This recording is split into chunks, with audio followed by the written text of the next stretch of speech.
2, no ar, solta.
Forte por Ser Mulher, entrando no ar e com um clipe maravilhoso. Eu quero que repita aqui as imagens, porque nós estamos no mês de novembro, um mês que visa homenagear os negros, apesar de que nós somos negros todos os dias e não tão somente no mês de novembro, né, pessoal? Mas como é um mês de homenagem, então vamos lá. Vocês estão vendo aí as imagens maravilhosas, mas hoje nós estamos aqui com um programa pra lá de especial. Estamos em novembro, também considerado Novembro Negro. Um mês que visa tratar, alertar sobre o câncer de próstata. E hoje nós estaremos aqui no programa tratando desse assunto. Estamos no mês de novembro e por isso é que vamos enfatizar mais uma vez, né? E hoje no programa teremos a presença da coordenadora oncologista clínica do CEON Rede Dor, coordenadora de serviço de oncologia clínica do Hospital Irmã Dulce e também oncologista do Hospital São Rafael, a doutora Lívia Andrade. Vamos entrar, minha querida?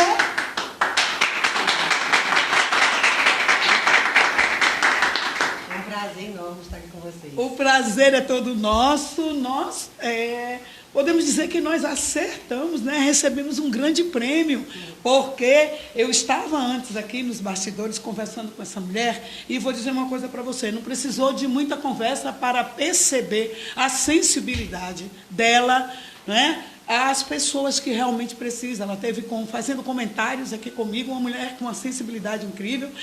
Eu nem sei se ela percebeu, mas era isso que eu estava aqui ouvindo e me tocando com a fala dela. Nós estávamos conversando em particular e penso numa mulher que tem uma sensibilidade muito grande, comentando sobre o horário de chegada, a necessidade realmente do povo, de estar muito tempo na dependência de um médico e o que se puder fazer para acelerar um processo como esse, eu percebi que ela faz. Agora, doutora, por favor, fala um pouco para nós, né, do seu trabalho, a senhora enquanto mulher, oncologista. Vamos falar um pouco sobre esse tema. Então, estamos no Novembro Azul, que é o mês de prevenção do câncer de próstata. Isso foi um movimento que nasceu em 2003, em todo o mundo. E cada ano que passa, a gente tem mais a preocupação em divulgar isso. É extremamente importante. E os homens, a gente estava comentando, eu acho que eles têm mais dificuldade, né, de procurar o médico, se preocupar com essa parte de prevenção. A mulher tem uma sensibilidade, né, doutora? É verdade. Mas isso vem mudando, eu espero que a gente possa ajudar a mudar mais ainda, né, com esses programas que a gente participa. É importante a gente alertar a população. É uma oportunidade de estar aqui com vocês fazendo esse trabalho. É um trabalho que o médico tem que fazer realmente, de passar a informação para a população. E o câncer de próstata é uma doença com incidência muito alta. Ela é a segunda neoplasia mais comum, perde só para o câncer de pele nos homens. É, doutora. Então, a gente tem muito diagnóstico de câncer de É de tanto, próstata. por exemplo, né, na mulher câncer de mama e o homem é o câncer de próstata. Perfeito. É uma coisa paralela? Paralela, É, números doutora. muito parecidos. O câncer de próstata, ele diferente da mulher, ele tem uma relação muito forte com a idade, é uma doença que é mais comum com o envelhecer. Então, né? é um fator de risco que, infelizmente, é imutável, né? O avançar da idade. E também, com o envelhecimento da população, a gente vê aumentando essa incidência, né? Porque a gente tem mais diagnóstico ainda de câncer de próstata. Mas é uma doença que pode ser uma prevenção, tanto evitar o aparecimento, como a prevenção do diagnóstico precoce. Agora, doutora, desde adolescente, eu ouço as pessoas mais velhas falar algo que agora eu vou tirar as dúvidas aqui, não só minha, como também de muitas mulheres, que eu acredito que também, né, vêm com esta informação, de que os homens que têm uma relação sem o preservativo, doenças sexualmente transmissíveis, que elas contribuem para isso, ou isso independe? Para o câncer de próstata, não, mas para o câncer de pênis, sim, pode ter relação com algumas doenças sexualmente transmissíveis. Para o câncer de próstata, o fator de risco, além da idade, como eu falei, a raça negra tem uma incidência maior. É um outro doutora. fator imutável também. Por quê? Os negros provavelmente têm alguma alteração genética que favorece o aparecimento da doença de maior agressividade em idade um pouco mais precoce também. Então, até que quando a gente avalia a população de risco, o negro entra como uma população de risco. Então, vocês estão vendo aí, olha o valor que tem uma informação como esta. Eu não sabia. Não é uma informação muito divulgada. Não é uma informação muito divulgada. Atenção, você que está entrando agora no Facebook, nós estamos aqui com a doutora Lívia Andrade, tratando sobre o câncer de próstata. E nós estaremos aqui esclarecendo as suas dúvidas, mas presta atenção já nessa informação, que nós, os homens negros, né, os homens negros, nós, pela a questão da pele, os homens negros, né, que a gente tem a população negra tão forte, obviamente tem um risco maior. Tem um risco maior ao câncer de próstata, né? A história familiar também é um fator de risco. Se você tiver pai e irmão com câncer de próstata na idade mais precoce, antes de 60 anos, é um fator de risco também que a gente leva em conta, mas somente 10 a 15% do câncer de próstata é genético, a maioria acontece independente da história familiar. A obesidade é um fator de risco para quase todo tipo de câncer, não só de próstata. O fumo também é um fator de risco para todos os tipos de câncer. A exposição a algumas substâncias químicas, como derivadas do petróleo, do arsênio, também acaba... Isso também contribui. Tabagismo, então, essas coisas tabagismo, todas... quase em todos os tipos de câncer, ele está presente.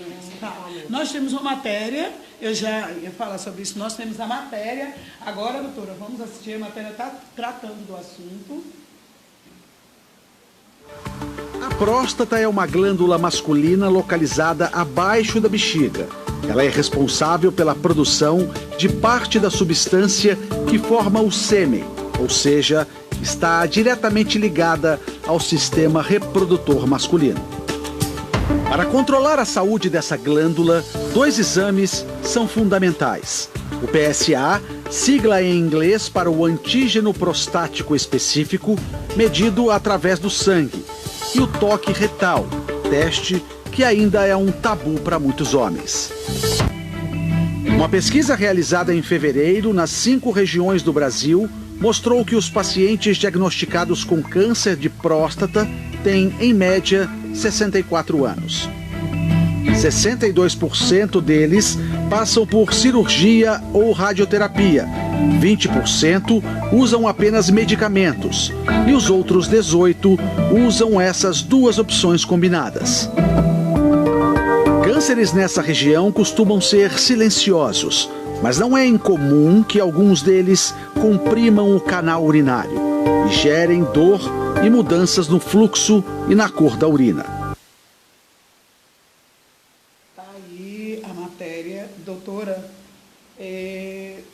a senhora acha que os homens, né? Essa masculinidade, né? Porque o homem tem essa questão, né?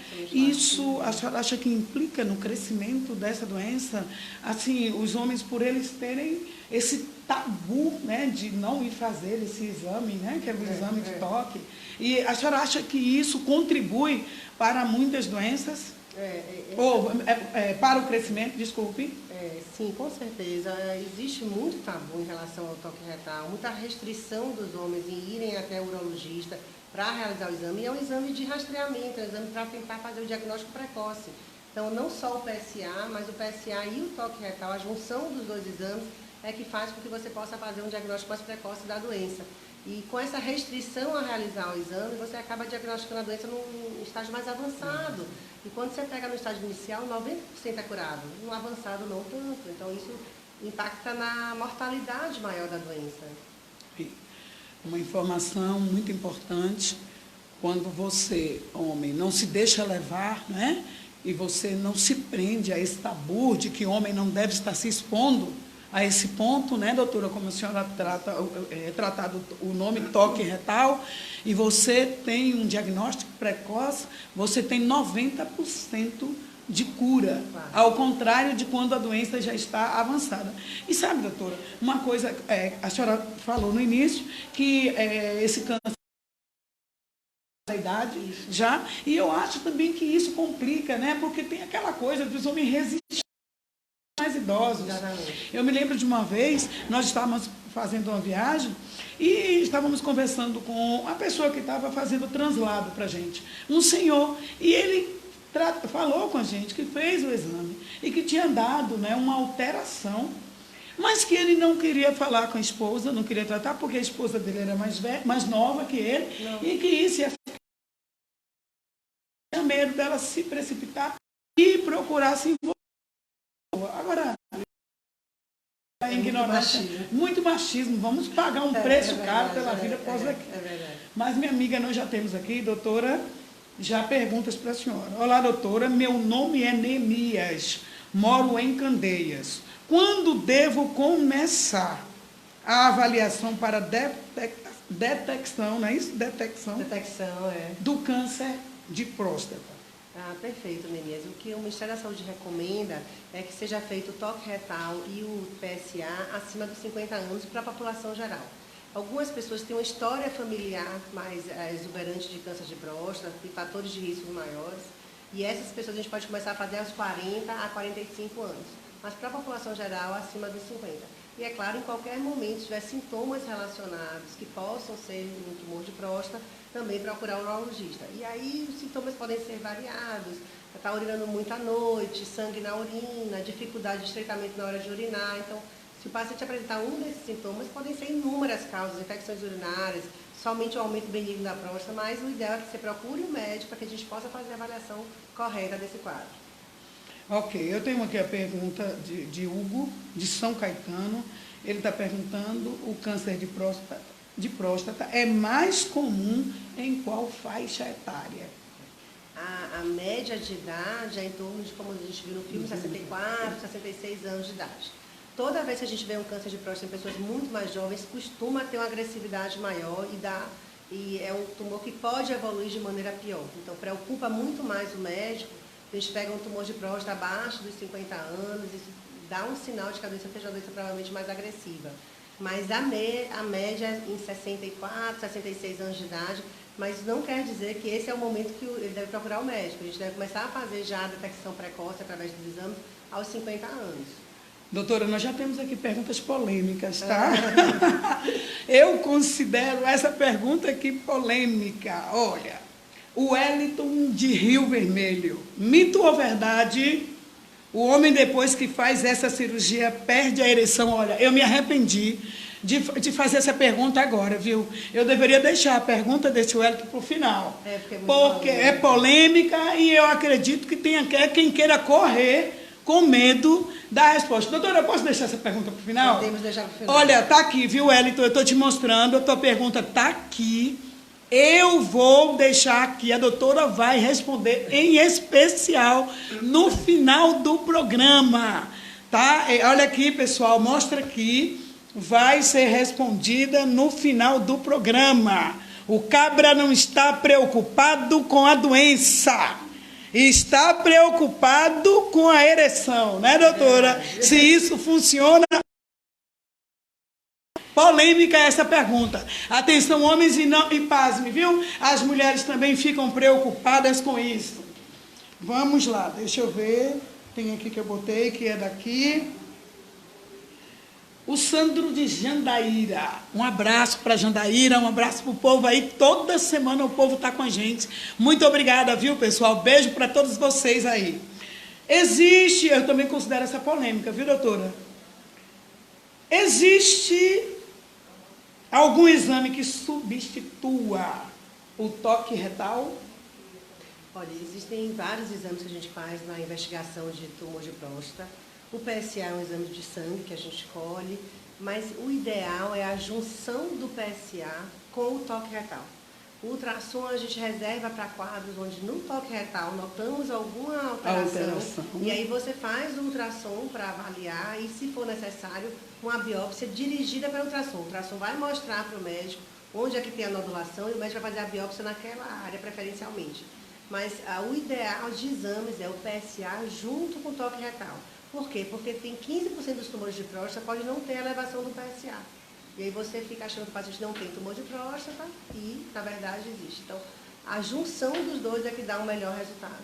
Atenção a você que está nos assistindo. No início, antes de começarmos o programa, estávamos conversando aqui, e a repórter falou que achava, né, doutora, que as mulheres eram que mais iriam entrar para fazer as perguntas. Verdade. Mas eu quero parabenizar os homens, viu? Já tem aqui a pergunta de uma mulher, mas olha aqui, eu estou com mais pergunta de homens. Parabéns, os homens preocupados, muito parabéns mesmo, tá? Estou satisfeita com Eu isso. também estou satisfeita, e principalmente, doutora, a nossa pergunta polêmica que eu quero está repetindo aqui, o Wellington do Rio Vermelho, faz a pergunta: mito ou verdade, doutora? O homem, depois que faz essa cirurgia, perde a ereção?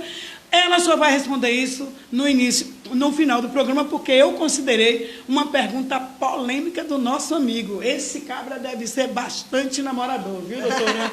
Deve ser muito namorador, porque olha aí a pergunta dele. E vocês, mulheres, por favor, prestem atenção nas respostas. A resposta que a doutora deu aqui, inclusive, né?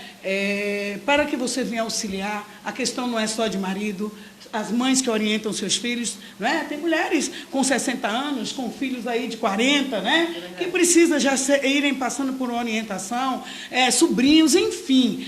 A mulher, ela é um suporte dentro de casa em todos os sentidos. E esse tema é um tema necessário, um tema que precisa ser discutido, tanto quanto qualquer outra doença. Mas pelo tabu que os homens têm, pela resistência de fazer esse exame, hoje nós estamos aqui esclarecendo e mostrando que não precisa agir dessa forma, né? Vamos agora aqui com o Luciano. O homem resiste em realizar o exame de toque retal. Por que preconceito? Ou por preconceito, ou porque falta, ou por falta de informação.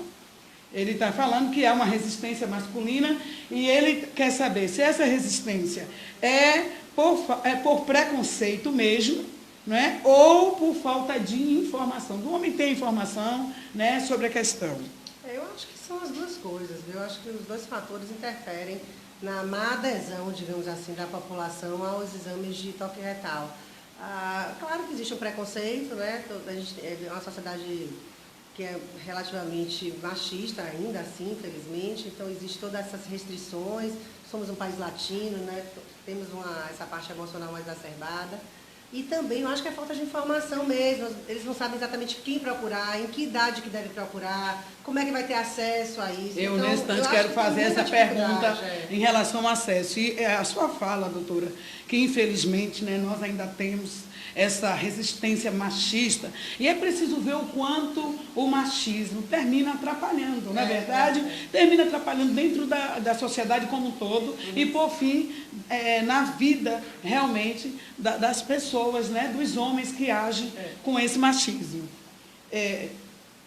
Pergunta da Rosa. Doutora, Meu marido nem consegue ouvir falar em urologista. Nossa. Ele tem 50 anos, já mandei ele ir se cuidar, mas ele não vai. Por que eles têm esse medo todo? Ela já trocou aqui preconceito por medo. E aí, minha doutora? É difícil mesmo racionalmente entender porque é tanta restrição em que não tem tanto, assim, não é tanto desconforto assim, o exame relativamente rápido, mas o fato é que a gente tem que entender, a mente das pessoas funcionam assim, a maioria delas hoje em dia, e ficam com essa restrição.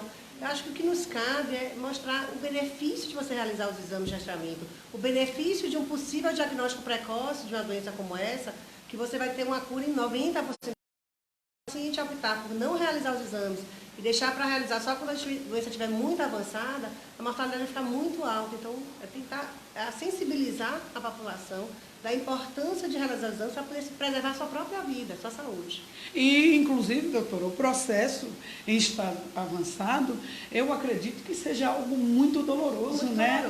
Muito doloroso, muito desconfortável. Inclusive, o meu pai, ele teve um aumento, né? É glândula que fala? Glândula, é. E considerável, mas não era maligno. Apesar da família ter um histórico, a família dele tem um histórico, né? Ele tem 3 com câncer, mas no caso dele, fez uma cirurgia e ele ficou normal, né? E assim, às vezes a pessoa, ela dificulta uma coisa que é de fácil, né? Solução, e ela torna aquilo uma coisa trágica, porque, olha, um homem, a doença, o câncer em si é uma doença assustadora quando se ouve falar. Quando é assustadora, ela já traz um desconforto, um desequilíbrio emocional, não só para o portador da doença, mas para todos que estão ali, que o amam. Então, há um desequilíbrio, eu acredito, familiar. E o que pode impedir tudo isso? A pessoa tendo a precaução, que é como a senhora, né, já citou e vai continuar citando aqui, porque inclusive tem aqui uma pergunta da pessoa, aqui uma pergunta eu considero importante, é da Elaine, do bairro de Cosme de Farias. Beijo para Cosme de Farias, beijo para você, Elaine, muito obrigada por participar do nosso programa, que quando você faz a sua pergunta, é preciso entender que você também está contribuindo, né, doutora?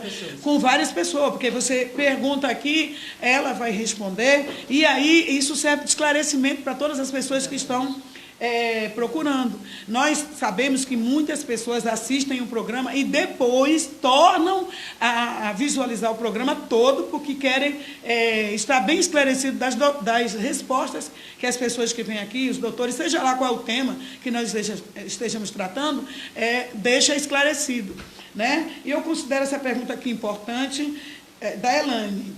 Há como identificar os tumores que crescem muito devagar e não apresentam risco? Ela está perguntando se há como identificar.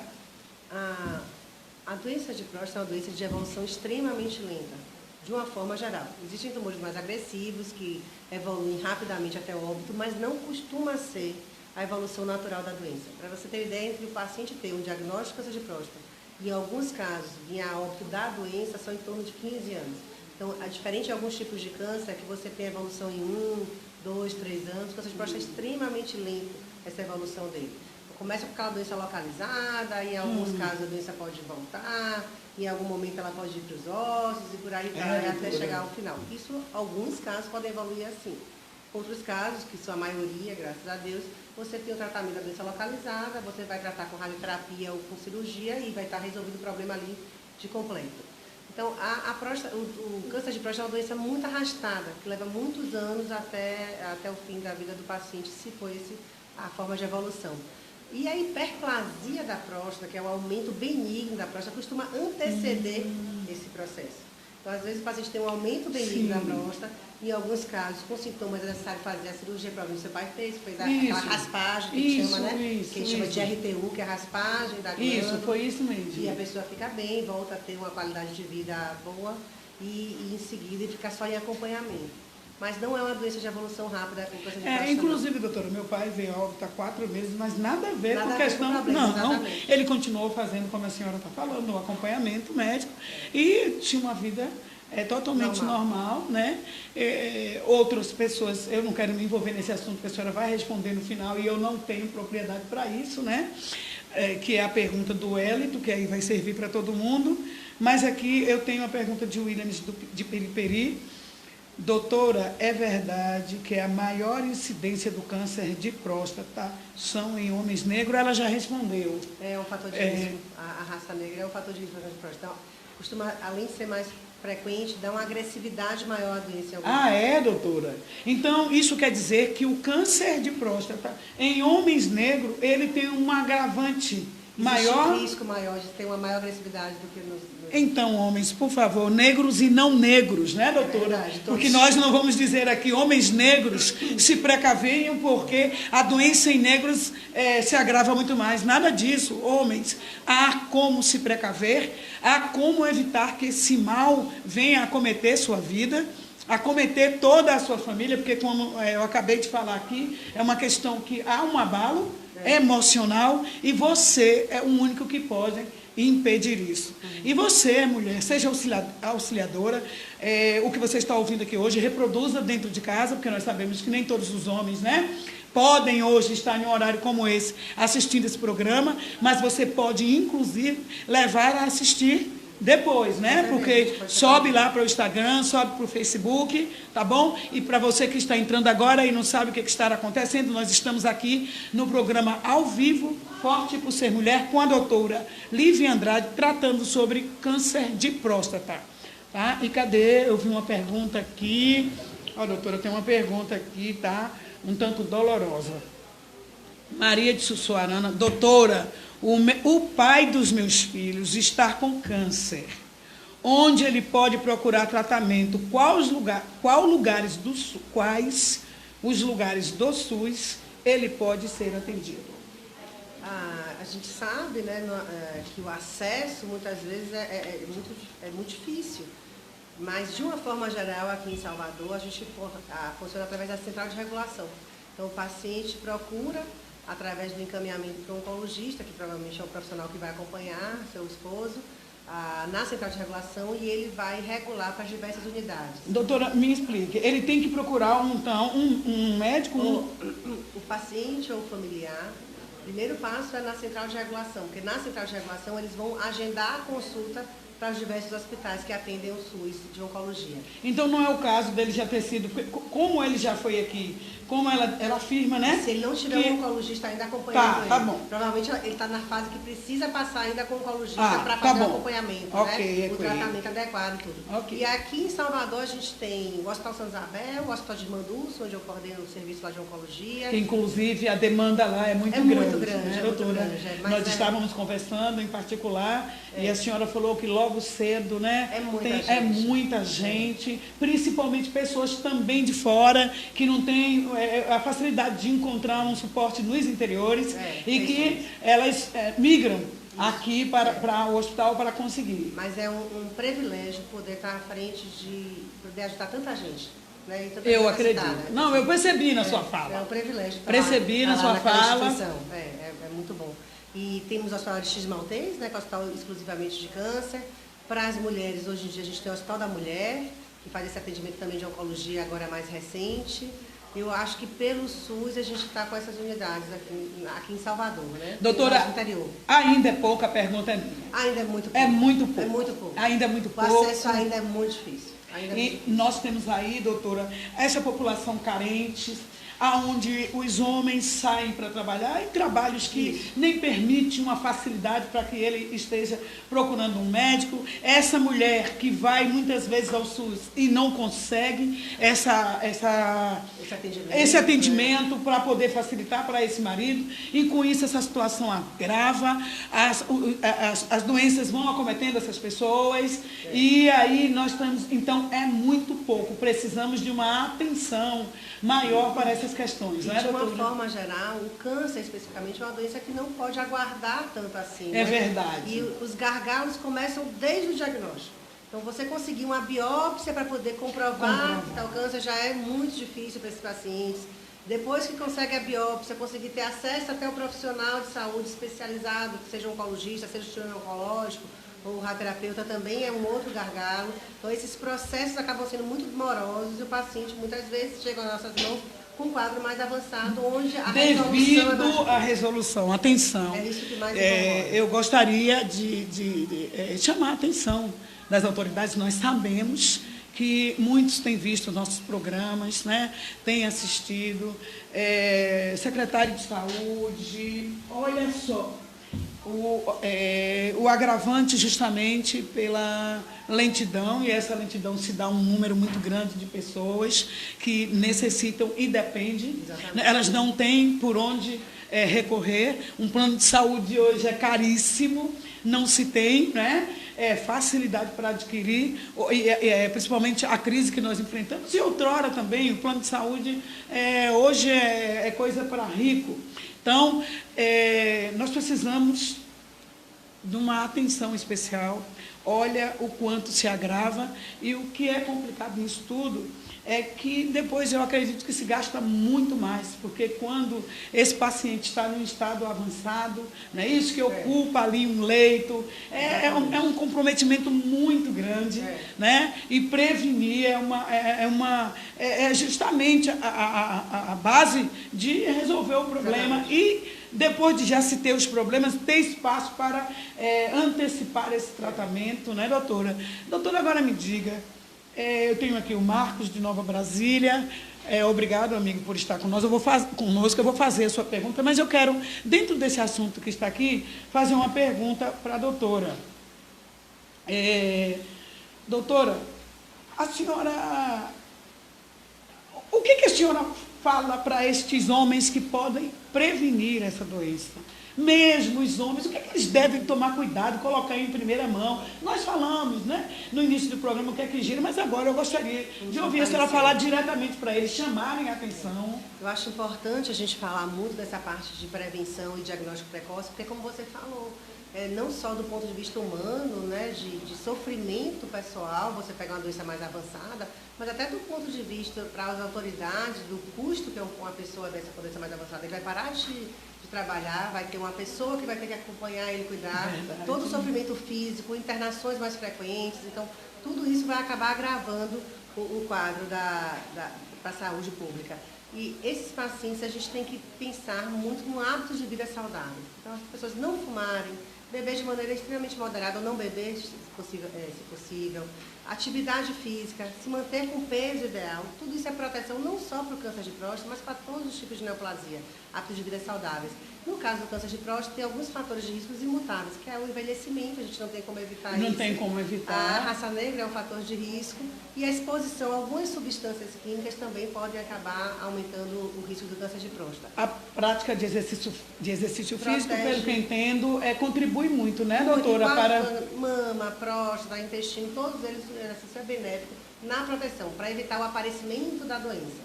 As pessoas que têm história familiar de câncer de próstata devem fazer uma avaliação um pouco mais precoce do que os outros. Atenção, olha mulheres, olha homens, doutora, as pessoas que têm histórico familiar de câncer de próstata, principalmente pai ou irmão com menos de 60, que tiveram câncer de próstata com menos de 60 anos, esse é um fator de risco que a gente considera. Então, eles devem procurar o urologista de maneira mais precoce, em torno dos 40 anos. Esses pacientes devem acompanhar. Para a população geral, a gente indica aos 50 anos de idade em diante, realizar exame de toque retal e PSA com o urologista. Doutora, quanto mais a senhora fala, mais a gente cresce nas questões de informações. Quer dizer que é considerado um paciente de risco quando um familiar dele próximo, como pai ou irmão, teve câncer de próstata em uma idade menos favorável, porque, né, o envelhecimento favorece, mas se esse familiar, ele tem o pai ou o irmão que teve câncer, um histórico que o câncer em uma idade mais precoce, isso quer dizer que a gente considera essa pessoa na população de risco. Olha o quanto é importante, viu? Olha o quanto é importante. Doutora, eu preciso por os agradecimentos aqui, mas, assim, pessoal, de todos os programas que eu fiz aqui, foram programas super importantes, mas eu gostaria que vocês prestassem atenção nessas respostas, porque eu estou aprendendo aqui e vou te falar, estou me preocupando, porque olha as informações. não é? A gente entende que fala, você corre um risco por isso, por aquilo outro. Mas se na família teve alguém que teve câncer de próstata, em um período mais cedo do que o que devidamente acontece, isso pela raça ou pela idade, essa pessoa deve se preocupar em se precaver, fazendo logo um exame, né, antes do período de 50 anos, que é o que a senhora colocou. Exatamente. Atenção, viu, o quanto é importante. Mas agora, doutora, deixa eu só ir para os agradecimentos, a gente já volta, porque tem aqui o Marcos, de Nova Brasília, que está fazendo pergunta para a senhora, tá? Andréia Pires, ligadinha no programa Forte por Ser Mulher. Obrigada, Amélia.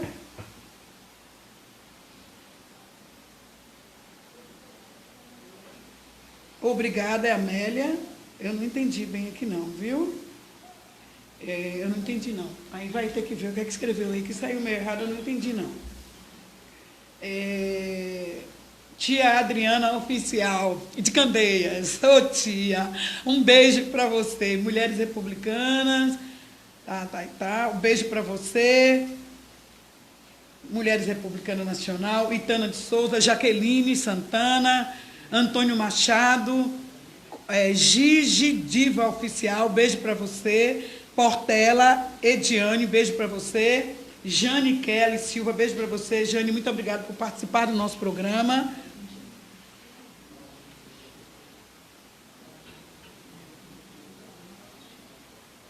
Como é que é?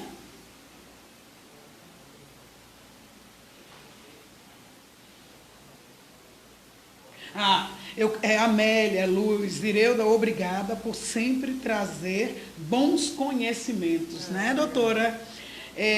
Bárbara Trindade, parabéns, doutora. A senhora conhece a Bárbara Trindade? Aqui, ó. Parabéns, doutora Bárbara. Obrigada, Trindade. Bárbara, muito obrigada. Tá? Janaína Fernandes, Bárbaras, parabéns, Ireuda Silva, parabéns, doutora. Cátia Regina Andrade, pense em uma mulher retada. Parabéns, Ireuda, beijos para a doutora. Francisco Andrade, eu estou ligado no programa. Nailton Santos Jesus de Boa Vida, estou de olho bem aberto em tudo que está sendo dito aí. Que ótima. Ângela Almeiras, parabéns pelo programa. Gislena Santana, parabéns, programa maravilhoso. Neidiane Jane, parabéns. Daniele Santos, infelizmente, esse medo, essa vergonha de fazer o exame é muito triste e pode até pagar com a vida. É verdade, não? Meu avô morreu recentemente por conta do câncer de próstata. Foi descoberto em estágio avançado e já não havia mais o que fazer. Ele sofreu muito. É aquilo que a doutora explicou aqui, né? Uma coisa que, se tivesse desde o início, né, doutora? Se preocupado. E geralmente os avós, né? Os avós, meu Deus do céu, os idosos têm, é algo sério. Resiste. Agora, no final, doutora, tem que ficar passando pelo processo. Porque não vai fazer o exame? Quando o problema está ali, não fica fazendo o exame? Não é verdade? Silvinha Aragão, parabéns, vereadora, pelo programa. Zilda Souza, parabéns pelo programa. Cada semana um tema diferente. Show de bola. Ione França, doutora Lívia, um amor de profissional, super humano. Alguém que me conhece, viu? Obrigada. Ione França. Gilberto Júnior, parabéns, vereadora. Cadê? Para eu não misturar. Agradecimento às pessoas que homenageiam nas redes sociais. Vereadora Lorena Mercedes Valência, parabéns. Prefeita Branca Oliveira. Obrigada, prefeita, tá? Deus te abençoe, muito obrigada. Um beijo para a Lorena. Essa menina fez uma homenagem para mim nas redes sociais. Eu vou ver se dá tempo, viu, Lorena? Eu quero até colocar aqui, tá? Agradecer a audiência, né? Lucas Leal, Iara Santos, Marlisabeth Paz, Davidson Menezes, Noemi Araújo, Rose Almeida, Bárbara Trindade. Nós até falamos aqui que ela mandou beijo para doutor Aldaci Lima, Elaine Puridade, Cleito Cerqueira, Francisco Andrade, Nailton de Jesus, Ângela Almeida, Gislena Santana, Neidiane Bahia, Daniele Santos, Alexandra Santos, Andréia Pires. Gente, muito obrigado por vocês estarem ligadinhos conosco. Agora eu vou fazer a pergunta do Marcos, tá, gente? Que ele está aqui. Não, Marcos é uma outra pergunta. A pergunta polêmica é de Wellington de Rio Vermelho. Olha aqui a pergunta, tá dando para ler aí? Tá aí a pergunta. Ele quer que eu fale logo. Olha aqui, gente. O câmera aqui no programa está pedindo que eu fale logo. Hein? Que eu fale que a resposta, não vou. Isso aqui é no final do programa. Olha a pergunta polêmica de Wellington do Rio Vermelho. Mito ou verdade, doutora? O homem, depois que faz essa cirurgia, perde a ereção? Olha aqui, gente, olha a preocupação deste homem. Tá? E a doutora vai responder, essa pergunta é uma pergunta polêmica e eu quero ouvir ela responder aqui no programa, porque eu sei que é o interesse de muitos homens, né? Verdade. Agora vamos lá, doutora, tem mais uma pergunta aqui. Marcos de Nova Brasília, obrigado, viu, querido, por participar do programa. Doutora, eu fui no urologista e o médico me indicou para o proctologista. Isso tem alguma coisa a ver com câncer de próstata? Qual a diferença entre vocês? O oncologista e o proctologista. Então, pergunta importante, né, doutora? O urologista avalia todo o trato urinário. Então, provavelmente, quando ele encaminhou você para o proctologista, era alguma doença, algum sintoma relacionado à parte digestiva final. Reto, região de ânus.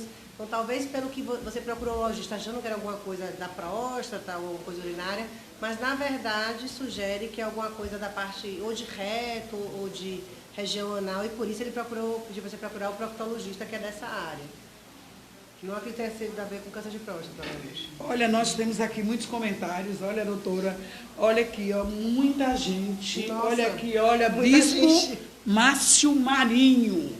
Muito obrigada, meu bispo, muito obrigada. Que honra, viu? Que honra ter um comentário do senhor aqui no meu programa. Olha aqui, muito importante os esclarecimentos. Todo cuidado com a saúde é importante e todos precisam ficar atentos. Show de bola, viu? Eu agradeço show muito. De bola, show de bola. Muito obrigada, meu. Muito obrigada, meu deputado. É uma honra. Muito obrigada. É uma honra toda minha, meu deputado, comentando no meu programa. Eu estou para lá de chique, gente. Tem mais, pessoal? A doutora já respondeu ao Carlos, gente, e começou, né? Chegar muita coisa. Meu sogro teve... Carla. Meu sogro teve câncer de próstata. É hereditário, doutora? Meu esposo também terá? Não necessariamente. Como a gente disse, se você tiver uma história familiar, pai ou irmão com câncer de próstata com menos de 60 anos, porque acima dessa idade a gente considera que é uma coisa mais ou menos comum, né? Porque é o envelhecimento. Mas com idade mais precoce, a gente deve se preocupar apenas com o acompanhamento diferenciado desses pacientes. A gente começa a fazer exames um pouco mais cedo. Existem exames genéticos para câncer de próstata, que você faz uma avaliação no sangue, que é o BRCA1 e BRCA2. Infelizmente, o acesso é difícil, esses exames genéticos. Né, doutora? É o mesmo, inclusive, que a gente avalia para câncer de mama e para câncer de ovário. Então, existe uma relação genética entre esses tumores. Então, quando o paciente tem uma história rica de câncer de próstata, ou mama, ou ovário, a gente tem uma tendência a encaminhar para o oncogeneticista, que é aquela profissional que avalia essa parte do risco genético desses pacientes. Em alguns casos, vai estar indicado fazer essa avaliação genética no sangue. Doutor. E se vier positivo no paciente, aí você pode sair rastreando a família toda, para ver se eles também absorveram essa alteração genética. Entendeu?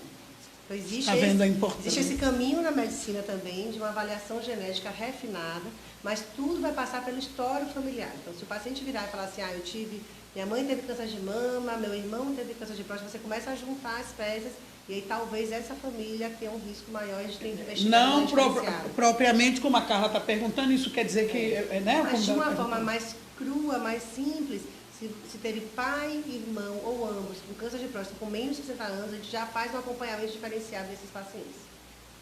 Tá bom, tá aí esclarecimento, né, Carla, para você, tá? Rose Almeida, um aumento da próstata, é um sinal de câncer de próstata.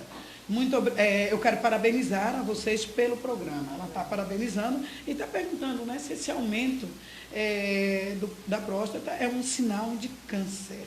Não necessariamente. O que a gente mais tem é a hiperplasia da próstata, que é o crescimento benigno da próstata. E a maioria de próstata. Mas a hiperplasia da próstata ainda assim tem que ser tratada, porque normalmente ela vai vir com sintomas e costuma ser progressiva. Então o paciente vai ter dificuldade de urinar, vai estreitar a saída da urina pela uretra, o paciente vai ter retenção urinária, infecções com mais repetição, uma quantidade de urina muito forte à noite, que incomoda o sono. Então a qualidade de vida desses pacientes fica muito prejudicada. Então tem que ser tratada a hiperplasia da próstata, e aí tem tratamento medicamentoso. Em alguns casos que envolvem hemorragia, você pode até fazer a raspagem, que é a ressecção transuretral, como eu falei há pouco. Mas a maioria não vai evoluir para câncer. A hiperplasia vai ficar nesse quadro. Doutora, quando nós estávamos falando nos bastidores, a senhora me falou que no dia 24, 24, sim, teremos, né, algo especial. A senhora pode falar? Geral, queria até aproveitar essa oportunidade. É um evento que é da Sociedade Brasileira de Cirurgia Oncológica, não somos nós oncologistas clínicos, mas vai ter todo o apoio de toda a parte multiprofissional, oncologistas, médicos de várias especialidades vão estar presentes. Vai ser no Parque da Cidade, de 8 às 13, um atendimento para a população. Vão ser feitos mais de 1.000 atendimentos para a população na prevenção do câncer, mas não só da próstata, câncer em geral. Então vai ter mamografia, exames de preventivo, exames de toque retal para a população, exames de pele para ver o risco de câncer de 24 agora, depois 24 domingo, no domingo, Parque da Cidade, atenção, de 8 às 13. Obviamente vai ter feito uma triagem prévia, a distribuição de senhas, para que a população possa ter todo esse atendimento nessa manhã.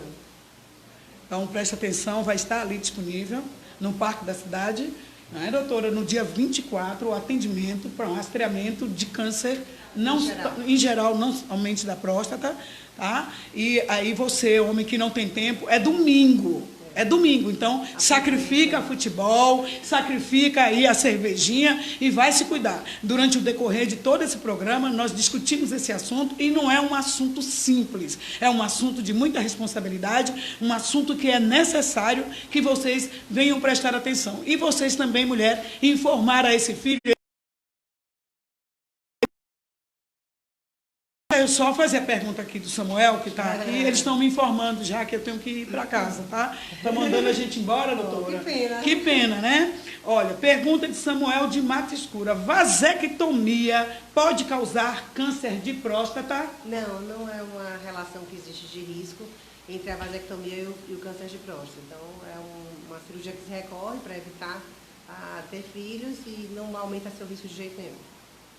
Bom, doutora, deixa eu relatar aqui, eu vou ver se eu consigo ler aqui. O Júnior, eu tenho um caso bem próximo. Meu avô sempre foi orientado para realizar o exame de próstata. Ele dizia que ele era macho, que isso não era exame de homem, pelo preconceito. E o machismo. Aos 70 anos, depois de passar muito mal, acabamos descobrindo o câncer de próstata. Um estado avançado, acabou gerando metástase, é assim, doutora? Isso, metástase. E acabou não resistindo. Se ele tivesse ouvido... Não teria morrido. Não teria morrido. Então, homens se cuidem. O câncer não é o fim. Perfeito essa colocação. Parabéns, viu? Gilberto Barreto Júnior, por sua colocação. Nós temos homens... Isso é uma história relativamente comum, infelizmente. É verdade. Já vou. Aqui o comentário de Hélio Maciel, não é? GCM Maciel de Salvador. Olha, GCM Maciel, muito obrigada, tá? Obrigada à UNA, obrigada ao GCM que sempre está nos apoiando, tá? E a gente precisa...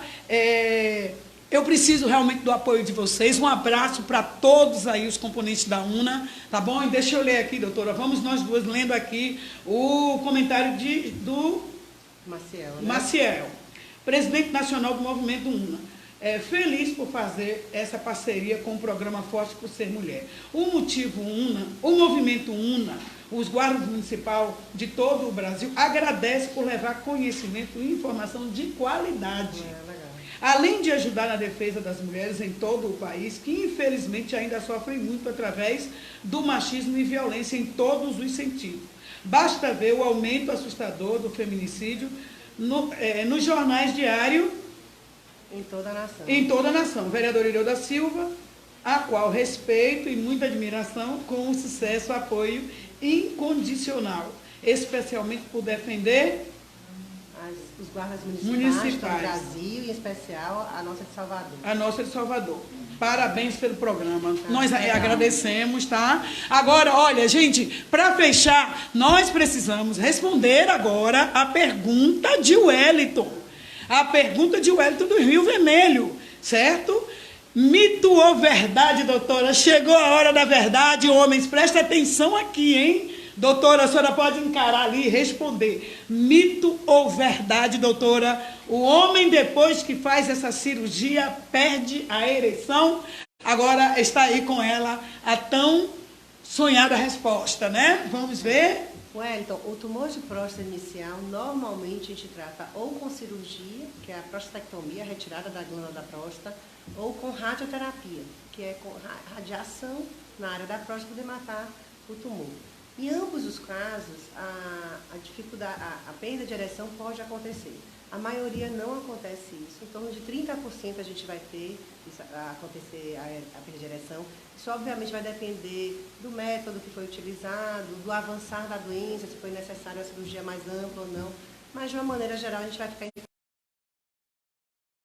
com perda de ereção. Essa perda de ereção pode não ser completa, pode ser parcial. Então é aquele paciente que consegue ter ereção, mas não sustenta, ou então consegue ter ereção, mas demora um pouco mais para iniciar, ou só consegue ter ereção com terapia medicamentosa. Então, na maioria das vezes, depois da cirurgia da próstata, a gente costuma dar um estímulo com medicação, dessas que a gente mais comum vê no mercado, e o paciente pode precisar ficar tendo apoio. Em alguns casos, o paciente não consegue ter ereção realmente, nem com apoio medicamentoso. Mas isso depois de um avanço da doença, né, doutora? Exatamente. E a senhora falou uma coisa importante, também a maneira de como essa cirurgia foi realizada. Isso cabe ao paciente também discutir com muita clareza com o médico, na questão até de se precaver para que o método que venha a ser feito possa não comprometer? Sim, a cirurgia da próstata, hoje em dia, a gente tem na forma da cirurgia aberta, convencional, na forma da cirurgia laparoscópica, que você faz pequenas incisões, e na robótica. Hoje em dia a gente tem robô operando próstata, e a cirurgia robótica mais feita é justamente a da cirurgia da próstata. Os métodos podem por si só, independente do método, também é um pouco dependente da técnica do cirurgião, obviamente. Você pode ter a falta de ereção, sim, depois. Mas existe muito apoio, inclusive, medicamentoso, de injeção, E que base, de pênis, o paciente consegue voltar. ou em casos até a gente botar a prótese peniana. Mas o que eu queria deixar de informação é que a maioria não fica com essa perda de ereção, a maioria vai voltar a ter sua ereção. E mesmo os que tenham perda parcial ou completa, você tem como ajudar esse paciente para que ele volte a ter uma vida relação sexual normal, ativa e tudo. E uma coisa que eu acho mais importante ainda é deixar que a gente tem que sempre priorizar a nossa saúde. É verdade. Sempre tem que priorizar você ficar bom, curado daquela Até doença. porque chega um período da vida que vai se viver sem isso, porque não vai mais se De toda conseguir. forma, Não é verdade, também doutora? tem. Não é verdade? Então, a prioridade... Os homens estão aqui balançando a cabeça, discordando totalmente. Tá, doutora? Mas, olha, doutora... a senhora teve uma fala aqui que eu gostaria de tornar a convidá-la para vir no programa. Eu vou voltar a lhe convidar para a gente falar sobre essa questão de próstata. Se isso influencia para a mulher, até eu quero saber. Claro. Tá bom? Se influencia negativamente, tá? Mas isso só depois, que agora não dá tempo, eu preciso ler um comentário para a senhora de Ione França. Amo doutora Lívia. Ione, obrigada, Ione. Pessoa humana. Olha, Ione... Eu vou intervir aqui para falar para você que em poucos minutos de conversa, quando ela chegou em particular, eu percebi isso, tá? Percebi que é uma mulher humana pela fala dela comigo aqui em particular. Olha aqui, doutora. Ione França. Amo doutora Lívia, pessoa humana. Ela cuidou de minha mãe em um câncer de mama. Vocês estão de parabéns. Instagram, Valmira Dourado. Boa tarde, amiga linda. Gislena Santana, amando o programa. Agora eu vou chamar o clipe mais uma vez, doutora, porque estão pedindo, estão me informando que estão pedindo o clipe outra vez, e agora nós vamos assistir nós duas aqui. Olha, doutora, se der eu vou me balançar um pouquinho, viu? Eu gosto, pode balançar.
Bom, pessoal, eu gostaria de falar para vocês que nós iremos continuar com as homenagens. Na próxima quinta-feira nós estaremos aqui, inclusive com um clipe formado. Agora, nós precisamos que você grave aí as suas imagens, bem gravada, em um celular que tem uma qualidade para a gente colocar aqui. E eu vou te dar agora, na hora, me dá aqui para ensinar para eles o número do telefone também. Olha, você tem que gravar com o celular assim e não assim. Assim, pedir para gravar as imagens, bem legal, e já enviar para nós. Eles têm que enviar no número do celular. Qual é o número? 8626. 8626 4764. Anota. 8626 4764. Agora, é preciso você começar a mandar essas imagens desde hoje, né, doutora? Porque nós, para montarmos o clipe, pessoal, não é tão rápido assim. Então, mais uma vez, ele está pedindo para eu informar, deve ser gravado assim e não assim. Assim, gravar bem direitinho, tá bom? Mandar para mim, me dá outra vez o número. Agora, vocês precisam mandar de hoje Até que dia? Qual é o último prazo para enviar? Até que dia? Até quarta, quinta-feira? Não, até quarta, porque quinta vai entrar aqui no ar a próxima homenagem. Vocês viram que clipe lindo? Tá? Então, vamos repetir o número. Escreve aí o número para mim aqui, porque aí o pessoal depois, quando eles puxarem o programa, eles vão ver. Escreve o número para mim no papel. Rapidinho, alguém escreve, tá? E você faz suas imagens, tá? Jovens, crianças, mulheres, homens negros, façam suas imagens e mandem, que nós vamos fazer o clipe aqui e colocar aqui, está aí como vocês estão vendo, rodando aqui as imagens do clipe. Me dei, olha aqui, olha, está inscrito aqui, porque aí depois você puxa lá no programa e você vê, tá? O número do telefone, ok? E eu vou repetir, 8626-4764. Você tem que enviar nesse número de celular. É você enviando e eles vão retirando para fazer as imagens. Ok? E nós vamos fazer um clipe bem lindo. E olha, a semana que vem, quinta-feira, nós iremos fechar aqui com o Empoderamento Crespo. Mas, doutora, nesse programa tem um quadro, surpresa. Quem assiste o programa já chega aqui vacinado, já sabe como fazer. Nós precisamos saber o que a senhora estava fazendo há 5 anos atrás. Há 5 anos atrás, estava semelhante à minha vida aqui agora. Eu continuava trabalhando nos mesmos hospitais, meus filhos menores ainda da escola, porque eu já tenho gêmeos que terminaram já a escola. Tem gêmeos, eu também tenho, doutora. Eu também tenho gêmeos. Casal, mas eu também tenho um casal. Eu estava bem mantida, viu? Acho que muda pouco, mas casada, com os meus filhos na escola e trabalhando nos hospitais, ajudando a maior parte da população que eu pudesse. Né? Então tá aí, por que nós fazemos essa pergunta, principalmente quando as mulheres estão aqui nesse programa, para mostrar que as mulheres são de garra, são de lutas, e que 5 anos não é tão longe para você, mulher que precisa dar uma guinada na vida, você que precisa se erguer, você que precisa acreditar em você. Há 5 anos atrás ela já estava ali como doutora, trabalhando. Em outros casos nós trouxemos mulheres aqui que há 5 anos atrás ainda estavam estudando e que hoje já estão exercendo as suas profissões. Então esse é o motivo que nós fazemos as perguntas, para provar que tudo é possível aquele que crê. Agora eu gostaria de pedir que botassem outra vez o clipe no final, porque nós vamos soltar o clipe e vamos finalizar o programa. Me diga quando estiver no ponto para soltar de um início. Beijo para vocês. Muito obrigado por nos assistir. A semana passada nós batemos um recorde de 1.600 pessoas durante o programa assistindo. Tá? Então, muito obrigada. E o próximo programa nós vamos ter quem? A senhora já sabe, doutora, quem é que vai estar aqui? Informe, por favor. Aqui, nós vamos estar aqui no próximo programa. Leia para nós aqui. Perfeito. Então, na próxima quinta-feira, vamos ter no programa Forte por Ser Mulher, Nayara Gomes, a segunda fundadora da Marcha do Empoderamento Crespo, com o tema Meu Cabelo, Minhas Regras. Muito bom, gente. Muito show. Parabéns. Tá? Parabéns. E eu vou estar aqui, esperando você, Nayara. Ok? Doutora, muito obrigada, minha querida. Eu que agradeço imensamente. E nós vamos trazer. A honra foi toda nossa. Beijo para todos vocês e até semana que vem. Fica com o clipe aqui agora.